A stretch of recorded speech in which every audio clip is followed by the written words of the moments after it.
bans out, Yasuo for Hobbs would have been surprised if there wasn't a Yasuo ban. Yeah, I would actually be very surprised, and I like the brand ban against Strathagos, even though I don't think that's his like number one mid laner. He plays like every season two mage on top of every mage that ever comes out ever, except for like Azir. He does play it, but like it's more rare. He likes those season two like the Lux, the brand, the Vel'Koz, even though Vel'Koz is season three, but he likes those more pokey, long range mid laners. There's Morgana's another great one, Well, and and something to look at though is that these aren't just target bans to Strath. They're also potential flex bans because we have seen the support brand, we have seen a support Morgana, so like it's good to get rid of them because not only do you have a mid laner who can play them well, you also can't guarantee that it will go to the mid laner. yes, and you're correct. And the Mordekaiser and Thresh bans, leaving open Skarner, and I knew Google was probably going to pick that up. He is a very uh, current meta. He likes these type of junglers that are very active on the map, and he also plays really sometimes non-meta. I've seen him play like a Moo and really he never really sticks to his Rek'Sai Gragas when those are like the two big things. So that's definitely interesting. I I think that it's kind of an oversight that Skarner was not banned here. He did get some minor nerfs in the hotfix that they threw out, but I still think that he is very strong. His sustain in the jungle is insane. His mana regen is crazy with his passive up. Heaven forbid you try and fight Dragon while he controls the altar, because if he controls that, he can easily swing the fight. Now, we do see the Elise pick.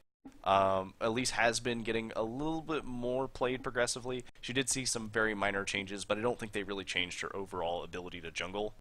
They just kind of shifted a little bit of her damage away so that if you want to do damage, you do actually have to build a little bit. Yeah, and that was definitely the big factor. Originally when they buffed her, everyone was like, "Yeah, Elise is broken," and then they put her back into a more comfortable state where she's still very playable, still a very good top pick for the jungle, and even then, so I also got to talk about the Braum because I think Braum right now is probably one of the best supports right now in the current meta. And with Lulu open and Kog'Maw open, I'm I'm thinking a possible Kog'Maw comp with the Braum because Braum plays so well with it, and you have the Lisa has a really good peel as well, and it's definitely a possibility. And they already took Ashe and Nautilus, and yeah, Nautilus can throw it on the depth charge and get onto the back line, but it's still going to be pretty hard for them to do such.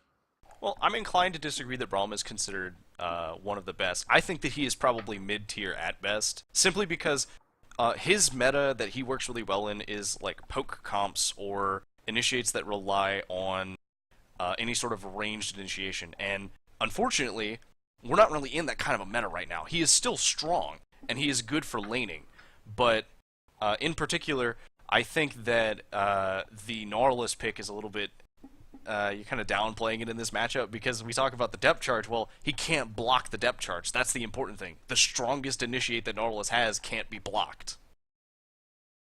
Yeah, So and you're correct. it's I going to also come down to that. The Maokai pickup was pretty nice too against the Ashe. It's definitely a good top laner to sit on the Ashe, and I mean everyone knows that Maokai plays really well into Callisto too. So they pick up Maokai and Callisto. They basically get rid of the idea that you could play, pick up Maokai, which I don't think Rigel is against the play. Even though he likes more carry top laners, it's still a possibility of him playing the Maokai. So it was a good takeaway there, and leaves the mid pick for last as well. Yeah, and I Ooh. think the thing that's going to come up is that we have to see something. Hobbs has to pick something that he can probably play into either this Talon here, which is a possibility, or play into something like the Lux. And a Lux would actually kind of work kind of okay with their team. I'm looking more towards something team fighting, like yeah, like the Orianna, because they have this team that's like really into diving onto people or singling out somebody with the Skarner, with Nautilus, with Jax. So with that Orianna ball, it's going to come in really handy. Um, Going into the bot lane though, we see right now that White Lightning has this nice combo of Callista and Braum. And normally we would prefer something like, say, a Leona, or even Nautilus, even any number of tank junglers are really good. But Braum isn't necessarily a bad one, and Callista can proc it really fast.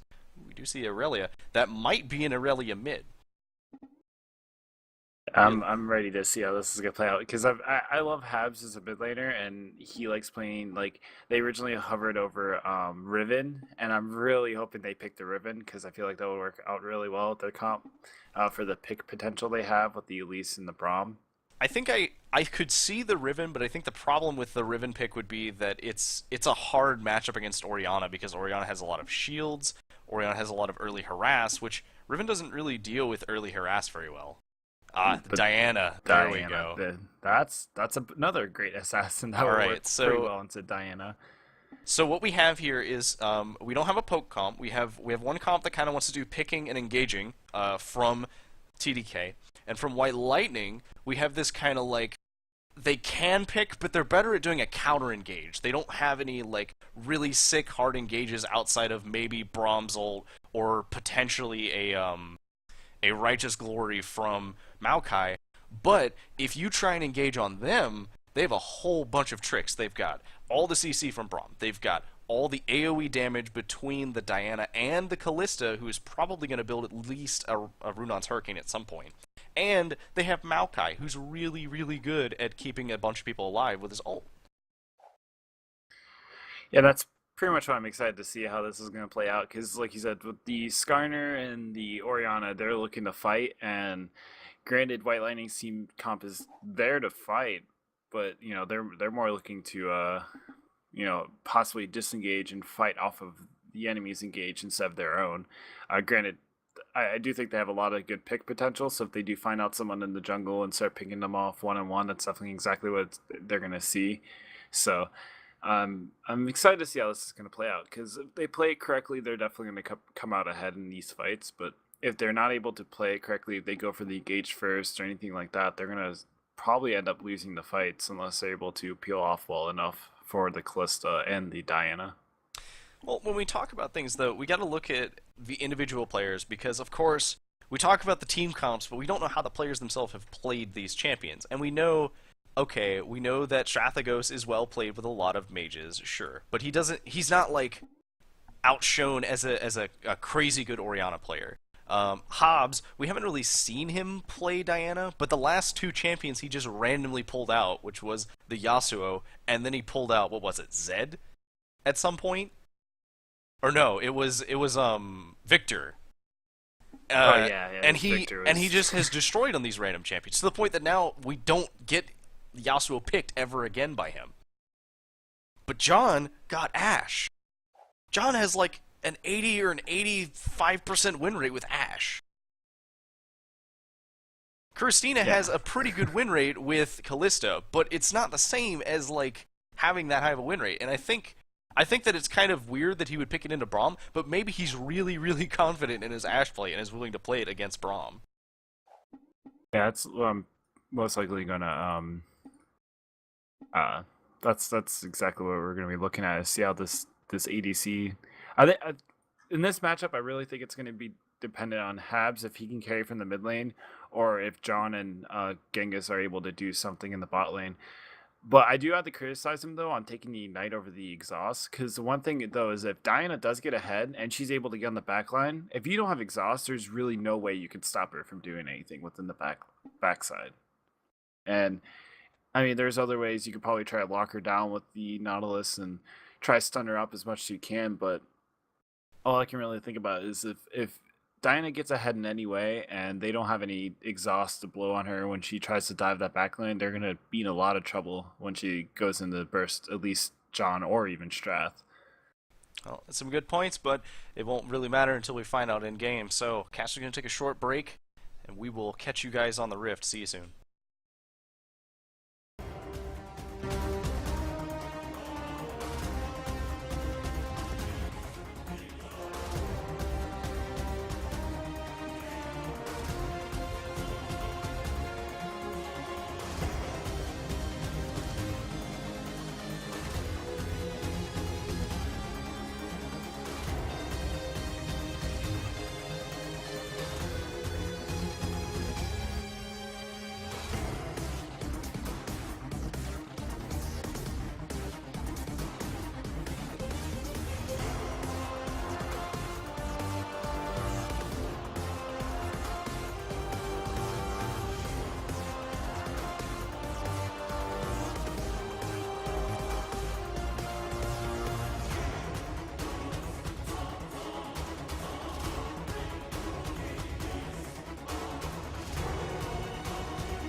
And we are in the game one of White Lightning versus the Dream Killers. And game already going on. Google trying to catch his little shrine of some sort. And White Lightning being a little aggressive in the spot side of the map already. Alright, and we already see the Skarner passive, the new Skarner passive, not the old one, the new one, which, still learning it, is Crystal Spires. Of course, named after the homesake of his. Now, the thing about his passive is there are marks all over the map. There's one at Dragon and Baron.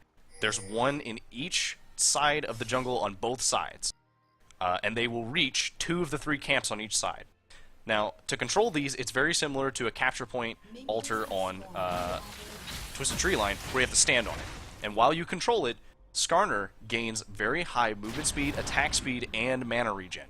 And it's really high. Now, the early game is going to come down a lot to them kind of controlling these altars, letting Google get as much as he can out of it. User left your channel. User joined your channel.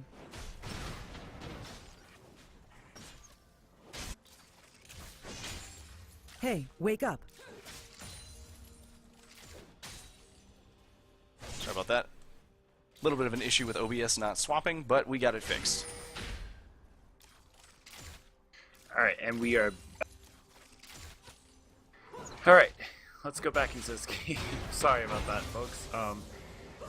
Going ahead and seeing a little aggression from John, trying to pull out the volley as much as he can to slow off both Kirstiana and Simkev.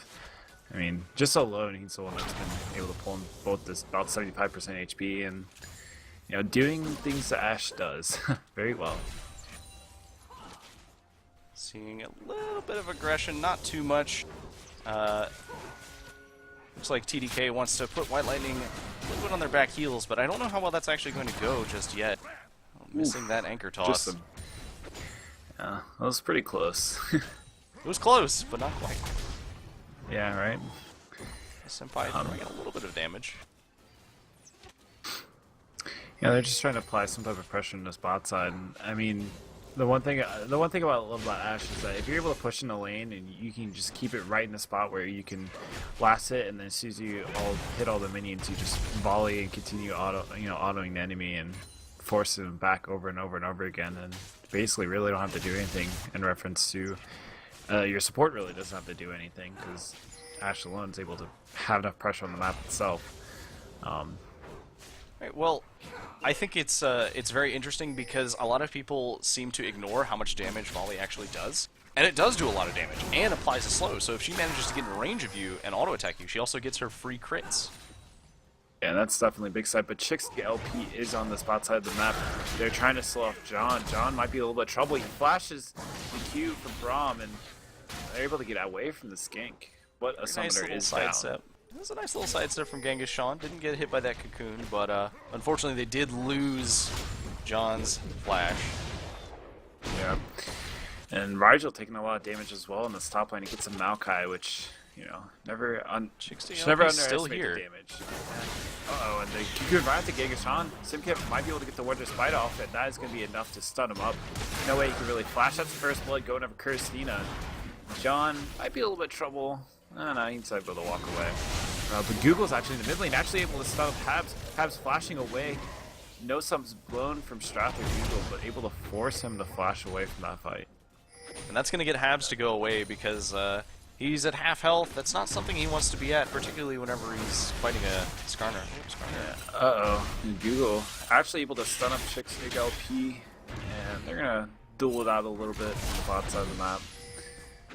We do see there's a little bit of a bug in the spectator client of the colors, but currently that dragon is controlled by Chixtig LP. He did cap that, so it wasn't quite abusing that Skarner passive. Yeah, unfortunately. And I feel like I mean, when we saw level 1 with the stream being off, was that even though they gave up Skarner, White Lightning was able to really play that level 1 well. They were able to catch at least one of the relics and really kind of force them onto the map, and yeah, I mean, it seemed like they kind of knew how to play this matchup pretty well, which is pretty good for them. Well, the With thing the about fact the that they Spire gave up is that, Skarner. particularly the neutral Spires, got a hook, but nothing comes from it. Particularly about the neutral Spires, there's no reason not to take them when you're able to, because if you are already getting the Scuttle Crab, it's an extra 15 gold for capping it, and it gives you vision temporarily of a large area, so you can see if somebody is kind of hanging around.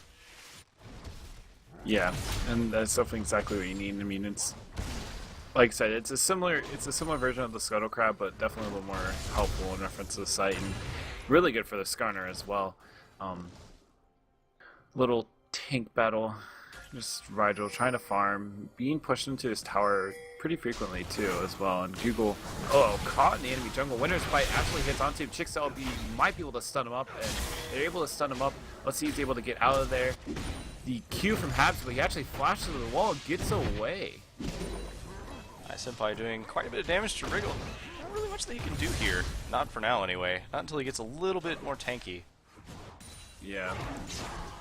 And the double Doran and the cloth armor is definitely going to be pretty helpful for Senpai on the top side of the map here. Kind of forcing him to back off as much as he can. Habs actually going onto Strathghost, getting as much damage as he can off. Q is up. He actually hits Ignite and flashes from Strathghost to get away from there. He didn't quite have enough time to get his Q up. He would have gotten the reset and potentially gotten a kill, but I don't think he wanted to risk it. Yeah, but unfortunately not. Rigel taking a lot of damage on the top side. He needs to be really careful here and able to jump away at least, but Senpai is really pushing him onto underneath this tower as much as he can, even though they are even in CS. Kind of showing why he played Maokai pretty frequently within the main season here. Yeah, and it really just shows how good Wriggle is on the Jax. Ooh, and the Soul actually able to hit. The Shockwave does land as well. The Ignite is coming out. Strathghost trying to shield himself, trying to do as much as he can, but he actually falls down and able to pick up the kill with the Ignite, but dies in the process. Unfortunately, Diana's passive hits really hard, and if you are too close and you get hit by it a couple of times, you're pretty much dead. Simkev just taking a bunch of free damage. Yeah, he's trying to get that Winter's Bite off, trying as much as he can. Chixig LP, Chixig LP, what are able you to doing? hit the Cocoon. What are you I don't doing? know if he's going to fight. The Impale happens. It goes right underneath the tower. He is able to get away with the Repel. That was a very risky play. I don't but the fact know. He got away. I don't know why he thought he could do that. He's a level behind, and Google just got his ult. He's lucky he lived. Yeah, that was very very questionable play. But at the same time, it was very impressive of him to get out of there like that. Yeah, it's just all it took was a very quick repel. Otherwise, he was gonna die anyway. So and we do see that Wriggle did manage to pick up his Cutlass. Hopefully, it'll let him stay in lane a little bit longer. Yeah, it's going to be able to help him a little bit here, especially with the sustain coming from it, as well as the Thornblade, of course. And actually might be able to fight off Senpai, and he's able to get the stun off. And actually, a lot of damage. Actually activates the Cutlass, looking to get the kill here, but instead it just goes back to farming. Pretty decent trade between them two. This just kind of symbolizes how the top lane tends to go. If there's no jungler influence, it's never really about who gets kills or not, unless you're playing like a Riven or a Tryndamere. It's all about trying to get your opponent low enough to discourage them from staying in lane. Because for every time you get minions that they can't get, that just puts you a little bit further ahead. And that's a lot harder to do in the other lanes. Yeah, and the Habs actually going on to Strathghost. The Shockwave is activated, but he flashes away with the sight of Google coming from the right side. And able to live another day. But Chixig LP actually catches out Google. I don't know if he wants to fight this. Google does not have Impale, so he does need to be a little bit careful. He will Habs soon. is right around the corner. And I think with Kirsten and Simkev walking up, that might all have gonna just get been a a little little bit of the aggressive. inexperience of Skarner, being that his update is still relatively new, because if you look, Strathghost was on the way. Hobbs was coming around, but Strathghost was much closer. So if they had decided to actually fight on the relic area, they would have been able to probably kill them because Google was relatively strong. Uh-oh. Yeah, and they're looking to fight through. Google taking a lot of damage. Actually falls right down the Habs with the burst, with the ultimate, and the Q. That was a very well play by Habs, and actually more of a misplay from Google. I think Google expected to live a little bit longer. He did activate his shield, but it didn't last for quite as much as he thought it would, and he just got CC bursted instantly. Yeah, and Rigel again, once again, trying to trade with Ice Senpai, and Ice Senpai really being able to trade. The ultimate pop from both of them. Who's going to win the tank battle? And actually, Ice Senpai is able to destroy Rigel. A lot of damage coming I from just that gotta guy. say that was a misplay by Rigel. He actually, whenever Ice Senpai twisted advanced onto him, he hit a minion, and that consumed the bonus damage on his third hit. Oh man, that was unfortunate there. Quick dodge from Chicks LP, and trying to just gain control of this map. I mean, some way. He's been trying to follow Google around the map for him, which is pretty successful so far. Granted, diving underneath the tower due to the impale on him was pretty close. Well, one thing about when you're playing against a Skarner is that invading the enemy jungle becomes much more important, and they did get Dragon, uncontested, by the way. Invading the enemy jungle is as important as normal, but you have a different objective. You want to invade to get that Crystal Spire, because if you control the Crystal Spire, he has to get it. And when he gets it, you know where he is. Yeah, that's definitely a big positive boost for him. I mean, like I said, Simkev is still on the bot side. Genghis-Shan, once again, missing the anchor onto Simkev. Not sure if he's missing on purpose or just really missing the anchor. He's lulling them into a false sense of security. Yeah. Alright. John the Greatest hitting the volley. Trying to just farm it up right now. Actually down about 20 CS, so he does need What are to you start to doing? kind of catch up. Rigel, I don't think you want to trade again after the last time. He is 10 plus CS behind, and he cannot fight Ice Senpai. I don't know why he keeps trying. Oh, hello, Google. But Google is here. You might be able to get the stun off. The stun is there. They're trying to get him as much as they can. The impale happens. Rigel's like, why are you throwing it away? I need to be able to auto him. And they're able to secure a kill onto Rigel. He's pulling him as far away as possible to get that stun. Uh-oh. This is a questionable dive. This is a very questionable dive. They actually decided to get away from it. Google taking a lot of damage, able to flash away. Bot side, Chickstick LP trying to get the Cocoon off. And since propels, Simkev actually goes right in the middle, knocks up Genghis-Shan, hits him with his spite. Simkev actually in the front line as well, and able to lock up John the Greatest and secure a kill. And that is a 2 for 0 on the bot side of the map. So, that started from a really, really poor dive from Dreamkiller's bot lane, but something I want to outline here was Simkev's use of the Braum ult.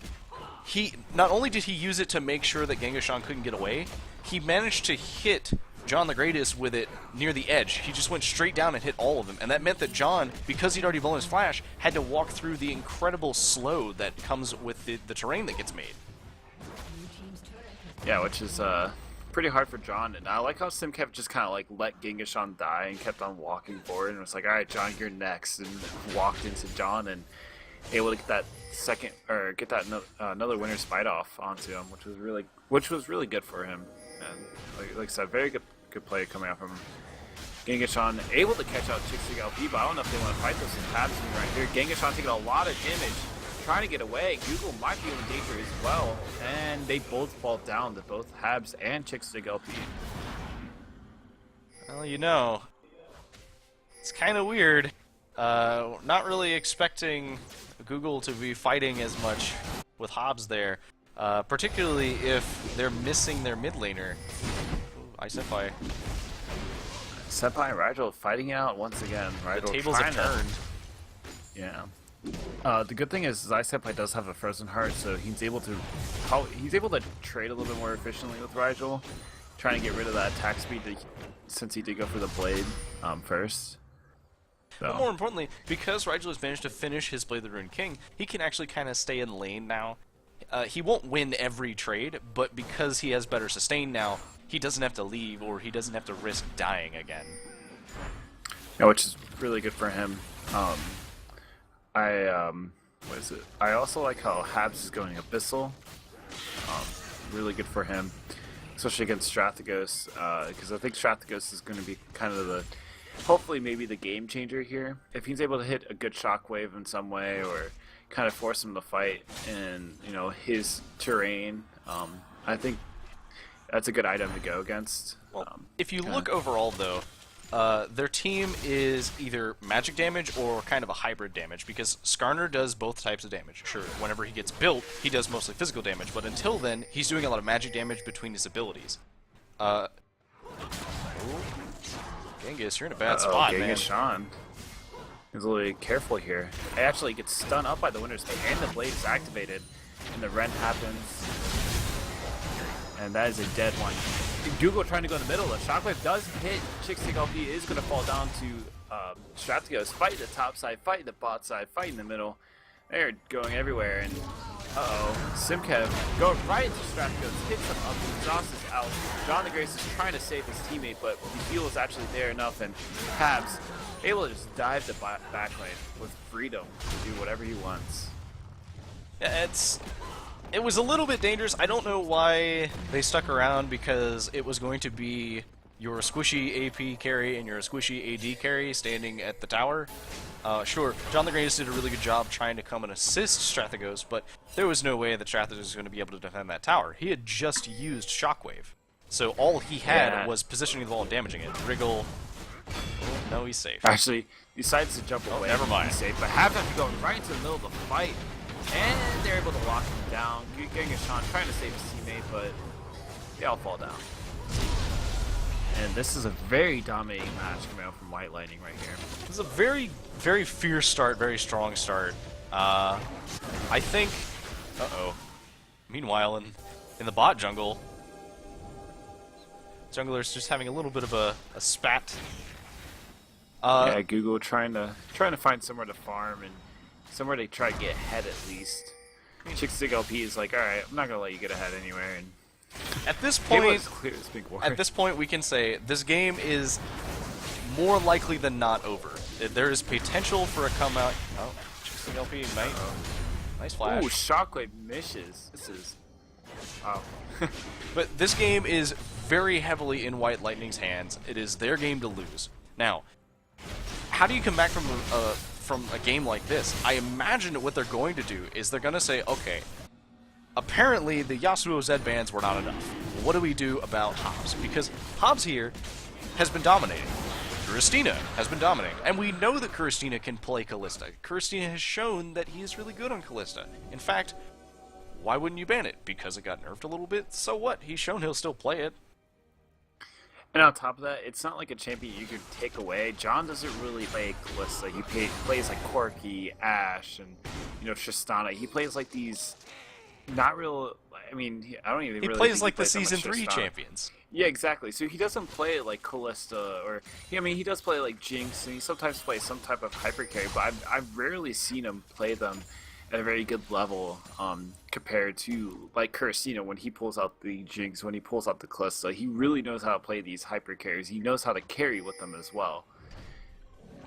And it's definitely something that is pretty lacking from John in this matchup. And It looks like just taking control of this jungle. They Yep. can't do anything about it. they've got all the outer turrets down. They're working on their second inner turret, and they've got full control of the jungle. Really, it's just a matter of time. Google is unable to get any farm whatsoever. Oh, Ashe Arrow going out. And it misses. The Ashe Arrow that was hoping to hit somebody in the bush, I actually don't know what they would have done. I guess they would have tried to, like, use Google to pull somebody. Oh, actually, cool. Let's see. Impale right at the Chixig LP. He does fall down. They're right in the middle of the fight. That's a 3-man shockwave coming up from Strathagos, and Google actually right in the front line. John is able to at least get some type of damage off, but Kirsty is trying to fight them as much as he can. Habs gets a double kill, going for the triple. Actually might fall down to the tower, and the only one left is Strathagos. It was a really good play. It was a very nice shockwave from Strathagos, but in the end, it just... There's so much damage potential that even though Chixig LP died before he got to do anything, the rest of his team was able to just clean up that fight. Everybody was all clumped up because they were trying to kill Chixig LP, and guess what? That's the worst place to be when you're fighting against Diana and Callista. Especially since Callista already has a Runon's Hurricane. The entire fight she was able to just jump around and auto, and one person get her Ren off. She was able to get Ren off with like 3 or 4 people, and I think if she was able to auto a little bit more, she probably would have got like a double or triple kill with her Ren only. It was So in really the close. end- yeah, it was close. So just kind of showing how, and the fact that Eclipse is able to walk up and do whatever she wants, like that kind of shows why. You know, it kind of shows why they took the Maokai, because if they had a Maokai in top lane, they would have been able to stop that. But Google ulting Chixig LP, which was really questionable, and Strath getting cut out here, trying to get out, but yeah, he's gonna fall down. Doesn't But realize anyways. quite how badly his jungle is warded up. Yeah, and I think the impale on the Elise was just really questionable. Like, it was like, well, why did you do it? Like, there was no real reason to. I mean, yeah, you're gonna catch out one person, but if you're catching out that one person, the rest of the team's like, well, if you're catching out one of our people, we're gonna just fight you, and we're gonna win the fight. It was very questionable impale from Google. I think the mindset was that, well, maybe if we take out one of them, we can 4v5 them if we get a good shockwave off. And that is a reasonable thing to assume, because it is entirely possible that had they caught out the right person, they would have been able to do that. But they didn't. But, they caught, yeah, it was they the caught wrong Elise. They need to catch either Callista or Diana. And honestly, I don't even think that they could kill them fast enough. Because And I don't even think Callista, they can get on them. yeah, Callista has a Quicksilver Sash, so the ult just doesn't do anything to her. And Diana is really tanky because she went Abyssal Scepter, so the only person who has potential to kill her fast enough is John. And John has to play really safe, because if he steps out of line, then Elise and Callista will kill him.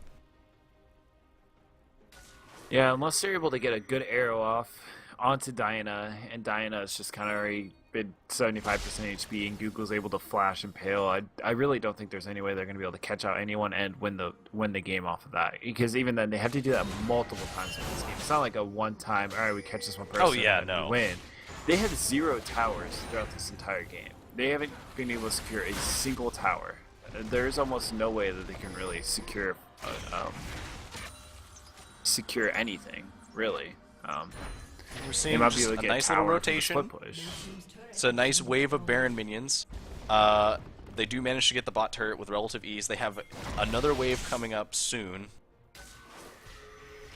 This one does have a cannon in it, so as long as they can keep this wave alive, Chixig LP, they'll work on again. Chixig LP and the depth charge. Google able to actually catch out Curcia, but I don't think he realized he had a QSS, and Pabs is right in the backline doing whatever he wants.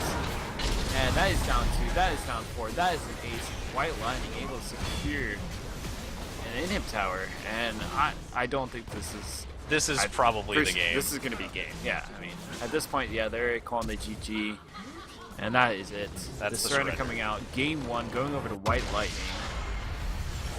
Very, very well played by White Lightning. Very convincing win. That was a devastating win, I will even say. Just systematically taking everything, the towers, the jungle, everything from them. Alright, well, Yeah, unfortunately. Caster is going to briefly